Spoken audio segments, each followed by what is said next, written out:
పొద్దున్నే దేవతలా కనిపించి నేను చూస్తుంటే నేను పసివాడిగా ఉన్నప్పుడు నన్ను నిద్ర లేపే మా అమ్మ గుర్తుకొస్తుంది. మా అమ్మలాగే నువ్వు కూడా మహాలక్ష్మిలా ఉన్నావు. కాకపోతే ఒకటే తేడా, మా అమ్మ నన్ను తట్టి నిద్ర లేపేది, నువ్వు నన్ను ముట్టుకోకుండానే నిద్ర లేపుతున్నావు. అవును, ముట్టుకోకుండానే నిద్ర లేపటం ఎక్కడ నేర్చుకున్నావు నువ్వు?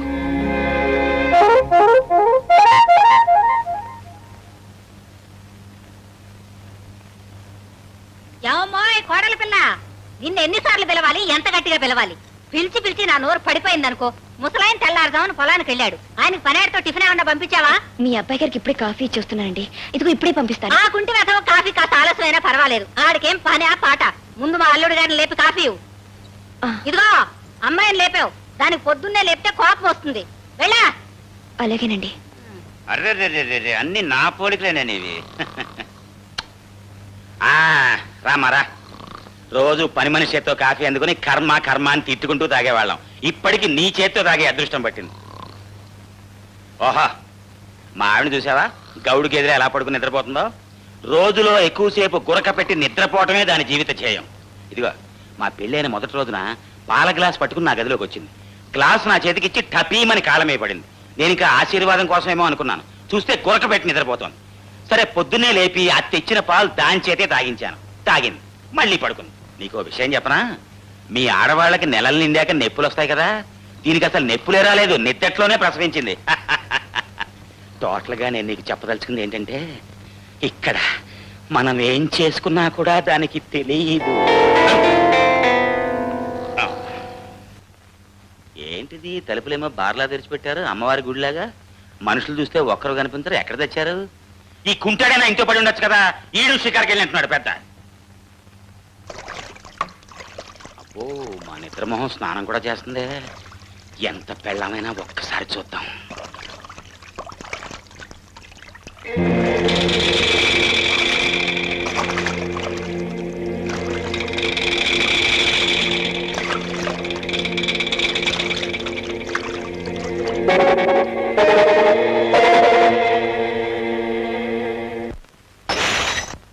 సరిగ్గా ఏడాది నుంచి ఎదురు చూస్తున్నాను ఇలాంటి అవకాశం కోసమే. నా ఏకవర్ష ప్రణాళిక ఇవాళకి నెరవేరబోతోంది. ఇదిగా కాసేపు నువ్వు నీ కుంటి మొగుణ్ణి, నేను నా నిద్రమోహం పెళ్ళాన్ని మర్చిపోయి హాయిగా కులాసాగా గడుపుదాం రా.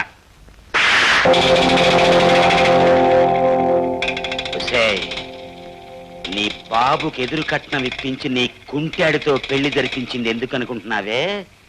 నాకు అందుబాటులో ఉంటావని. చూడు, నేను ఈ ఇంటికి అల్లుణ్ణి, అంటే ఈ ఇంటికే మొగుణ్ణి. ఇక్కడ నా ఇష్ట ప్రకారం జరిగి తీరాల్సిందే.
ఛీ!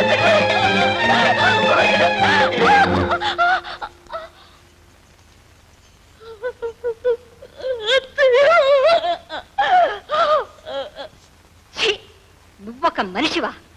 తోబుట్టు లాంటి ఆడపిల్ల మీద అక్రమం చేస్తావా? పాపానికైనా ఓ పరిధి ఉంటుంది, అన్యాయానికైనా ఓ హద్దు ఉంటుంది. అవి కూడా మర్చిపోయి పశువులాగా. దుర్గా, దుర్గా, అయ్యయ్యో, ఆయన వచ్చినట్టున్నారు. ఇప్పుడు నేనేం చేయాలి? ఆగు. చెప్పేది వినిపించుకో. ఇక్కడ జరిగిన విషయం మామగారికి చెప్పావో ఇప్పుడే ఈ క్షణమే నీ కూతురు వదిలిపెట్టేస్తాను.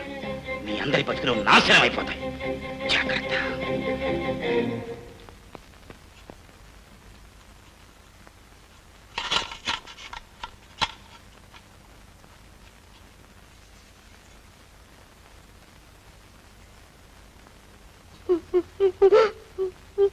ఎందుకు ఏడుస్తున్నావు అమ్మా?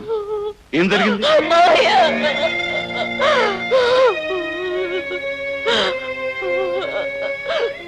చెప్పమ్మా, ఏం జరిగిందమ్మా? ఎందుకు ఏడుస్తున్నావు?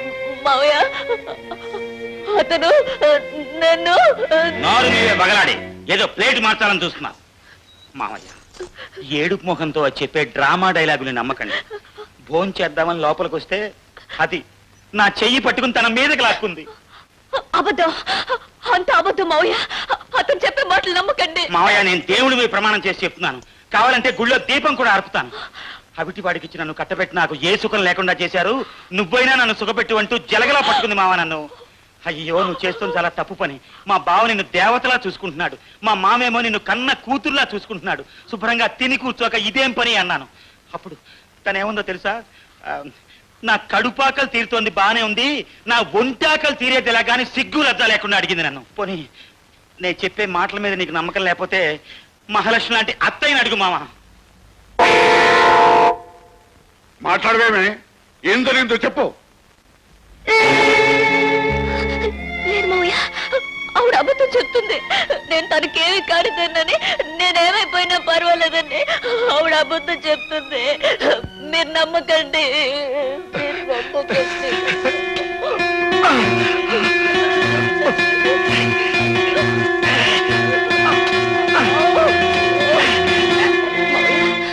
పేగు తెచ్చుకుని రక్తం పంచుకు పుట్టిన కూతురు కాపురు నిలబెట్టుకోవాలని అత్తయ్య అబద్ధం చెప్తుంది. నేను అలాంటి దాన్ని కాదు. నన్ను నమ్మండి మావయ్య, నన్ను నమ్మండి.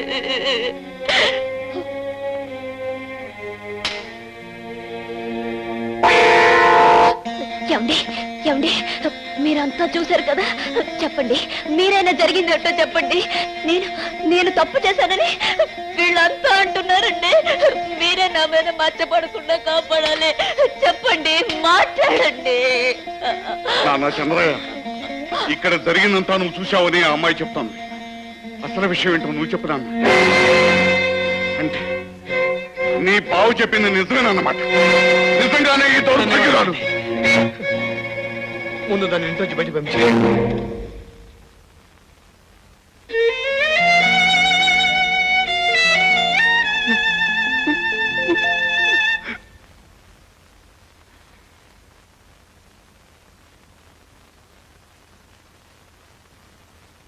నీచురాల, పవిత్ర అని నీ పేరు విని ఎంతో పవిత్రురాలు అని మోసపోయి లేనింటి పిల్లవైన నిన్ను నా కన్న తండ్రి లాంటి కొడుకిచ్చి పెళ్లి చేసి నా తల్లిలాగా చూసుకున్నాను.